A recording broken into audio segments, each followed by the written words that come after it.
बिस्मिल्लाहिर्रहमानिर्रहीम। स्टूडेंट, ये मैंने प्रोग्राम बनाया है। ये हमसे कह रहा है कि enter the elements of matrix A. Row wise हमने एलिमेंट्स एंटर करने हैं। तो मैं एलिमेंट्स रो वाइज एंटर करता हूँ। 1 2 3 4।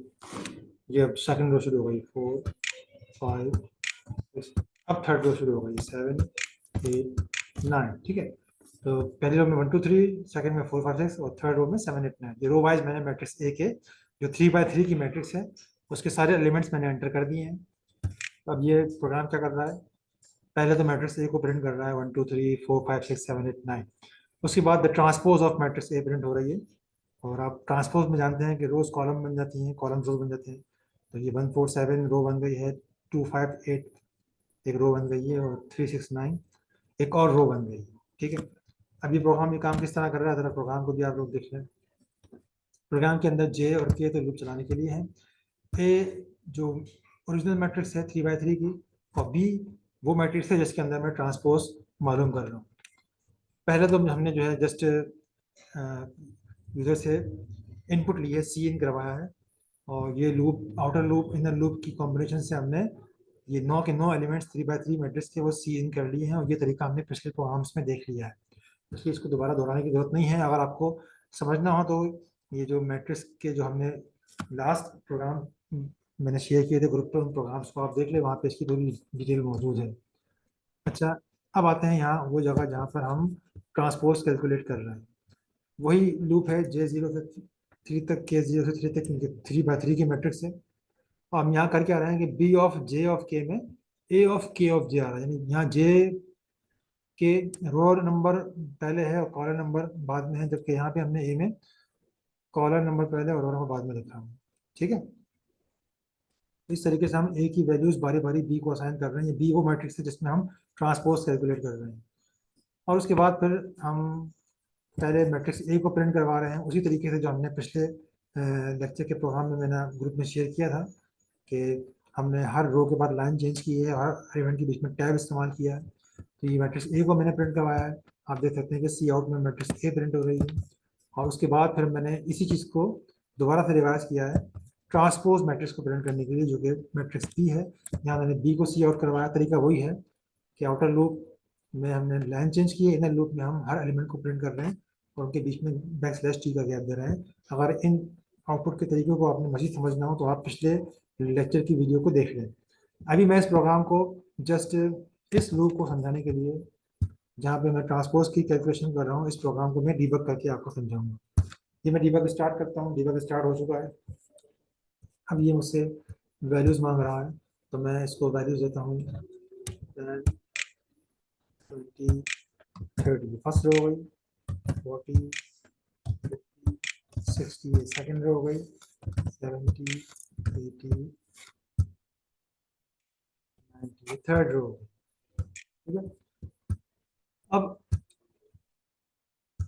अब यहाँ पर हम देखते हैं कि ये ए जो मैट्रिक्स है उसके नंबर्स आपको नजर आ रहे हैं यहाँ पे। ठीक है। ए की फर्स्ट रो में 10 20 30 है, सेकंड रो में 40 50 60 है और थर्ड रो में 70 80 90 है। जबकि बी में आपको पहली रो में, सेकंड रो में और थर्ड रो में गार्बेज नजर आ रहा है। अब इस लूप के अंदर हम बी के अंदर मैट्रिक्स ए की ट्रांसपोज सेव कर रहे हैं। ये सब काम किस तरह से हो रहा है जरा देखें। अभी जे की वैल्यू 0 है, अभी के की वैल्यू भी 0। ठीक है ना। इस बार आप जानते हैं कि के भी 0 है और जे भी 0 है। ठीक है। तो ए ऑफ जीरो में 10 पड़ा हुआ है। ठीक है। ये बी ऑफ जीरो में वही 10 कॉपी हो जाएगा। यानी इस लाइन के चलने के बाद बी का जो पहली रो का पहला एलिमेंट है जो यहाँ 1 लिखा हुआ है वहाँ पे 10 आ जाएगा। और देख सकते हैं 10 आ गया। ठीक है। अब के में इंक्रीमेंट होगा, इस के में 1 हो जाएगा। तो के 1 हो गया तो जे 0 ही रहा। तो ए वन जीरो में 50 रखा हुआ है। ठीक है ना। A10 में 50 रखा हुआ है। ठीक है। ये 50 B0 और 1 वाली पोजीशन पे, यानी इस पोजीशन पे जहाँ 0 है वहाँ पेंट हो जाएगा, वहाँ सेव हो जाएगा। तो ये 50 इस जगह कॉपी हो जाएगा इस लाइन के चलने के बाद। तो देखें, सॉरी 50 कह रहा हूँ मैं, 40 यहाँ प्रिंट हो गया। ठीक है। अब नेक्स्ट ये लाइन चलती है। अब के की वैल्यू इंक्रीमेंट होकर 2 हो गई है और जे की वैल्यू 0 ही रही है। तो A20 में 70 रखा हुआ है, ठीक है। तो ये 70 A0B02 में, यानी इस जगह पे जो ये गार्बेज है, इस जगह पे ये 70 कॉपी हो जाएगा, ठीक है। तो इस लाइन के चलने के बाद आप देख सकते हैं यहाँ पे 70 कॉपी हो गया। तो आपने देखा कि 10, 40 और 70 जो कि फर्स्ट कॉलम था वो बी के फर्स्ट रो में कॉपी हो गया। अब ये लूप खत्म हो जाएगा, गेम के में 3 हो जाएगा, 3 से छोटा नहीं होगा, तो ये लूप टर्मिनेट हो जाएगा। अब आउटर लूप सेकंड टाइम चल रहा है, जे में इंक्रीमेंट होकर जे की वैल्यू 1 हो जाएगी, के दोबारा से 0 होगा, ठीक है। तो अब के 0 है, वो आप देख लें के 0 है, और जे इस वक्त 1 हो चुका है। तो A01, तो A01 में इस वक्त 20 रखा हुआ है, ये वाला जो नंबर है फर्स्ट रो का सेकंड कॉलम का, वो रखा हुआ है। अब वो कहाँ कॉपी होगा? B10 में कॉपी होगा। B10 का मतलब है ये सेकंड रो का फर्स्ट कॉलम, जो 0 यहाँ पर है। इस लाइन के चलने के बाद आप देखेंगे कि 20 यहाँ कॉपी हो चुका है, ठीक है ना। अब के में इंक्रीमेंट होगा, के इंक्रीमेंट के बाद 1 हो गया है, जे ऑलरेडी 1 है, तो A11 जिसमें 50 रखा हुआ है, यानी सेकंड रो सेकंड कॉलम, तो वो इस बी के जो गार्बेज 4 है वहाँ पे ये 50 कॉपी हो जाएगा इस लाइन के चलने के बाद, क्योंकि यहाँ भी B1 में हम कॉपी कर रहे हैं। तो इस लाइन के चलने के बाद आप देख सकते हैं कि वो 50 यहाँ पे कॉपी हो चुका है। अब के में इंक्रीमेंट होगा, के हो जाएगा 2। अब के 2 हो गया है और जे 1 ही है, तो A21 यानी थर्ड रो का सेकंड कॉलम, ठीक है। तो K2 है और J1 है, थर्ड रो और सेकंड कॉलम। यहाँ पे AT मौजूद है, तो ये AT इस 0 पे कॉपी हो जाएगा, ठीक है, क्योंकि हम B1 J1 है और K2 है, B12 पे कॉपी कर रहे हैं, ये B की सेकंड रो के थर्ड कॉलम इस 0 पे। इस लाइन के चलने के बाद आप देख सकते हैं कि ये 80 यहाँ कॉपी हो चुका है। तो आपने देखा ये 20, 50 और 80 जो कि थर्ड सेकंड कॉलम था, वो सेकंड रो में कॉपी हो चुका है बी के अंदर। अब बी में ये सेकंड रो कॉपी हो चुकी है, अब लूप टर्मिनेट हो चुका है।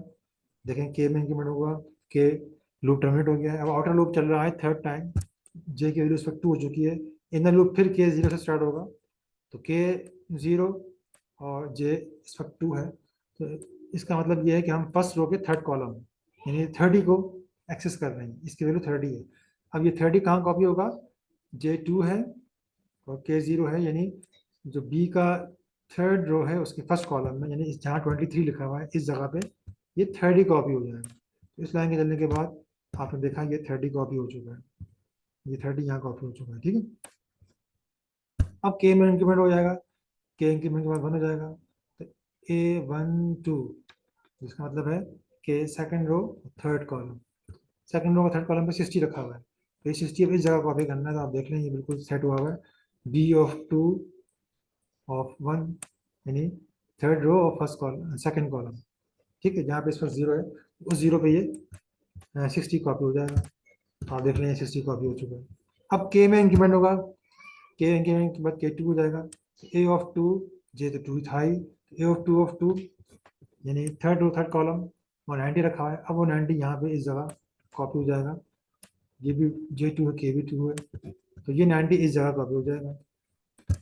तो देखें आप, जो थर्ड कॉलम था 30, 60 और 90 का, वो बिल्कुल सही जगह पे थर्ड रो में 30, 60, 90 कॉपी हो चुका है।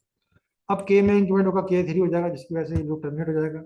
जे में इंक्रीमेंट के बाद जे भी 3 हो जाएगा, ये आउटर लूप भी टर्मिनेट हो जाएगा।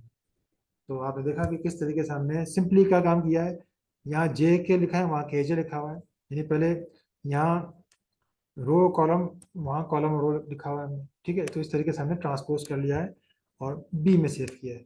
इस प्रोग्राम को स्टूडेंट्स आपने घर में प्रैक्टिस करना है।